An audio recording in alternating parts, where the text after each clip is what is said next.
finally admitting, I trust him. We read in verse 5 that Elijah did what the Lord told him. Now we read that the widow did what Elijah told her, and this was not a small ask. In normal times, Elijah saying, hey man, can you get me some water and a piece of bread?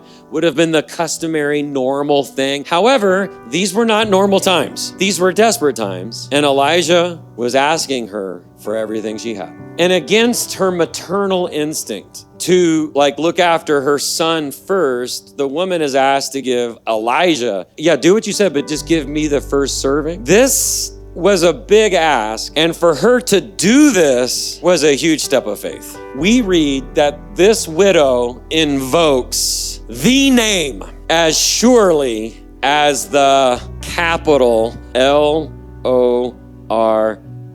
She invokes the name. She says, I don't have any bread, only a handful of flour and in a jar and a little olive oil in a jug. I'm gathering a few sticks to take it home and make a meal for myself and my son that we may eat it and die. And as a Gentile, this woman wouldn't have known much about Jehovah or Yahweh. God sent Elijah to encourage her faith and to give her some material blessings at a time she felt that all was lost. She's about to discover just who the God whose name she called on is. The widow was willing to exchange the certain for the uncertain. She trusted Elijah. She gave all she had to eat in order to feed him. Faith is that step between promise and fulfillment. Sometimes God asks us to trust him even though we don't see it. Sometimes God asks us to act in obedience even when it doesn't make sense. It's humorous what you're reading in the text. She's like, okay, listen, bro. I don't have any bread. In fact, all I got is the last of the flour and some oil. I'm gonna go make cakes, and me and my son are gonna eat it. We're gonna die.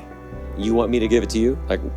What's up with that? He said, listen, do what you said, but go home, make the stuff and just make sure you make me the hotcakes first. And then you can feed you and your son. And that didn't make any sense.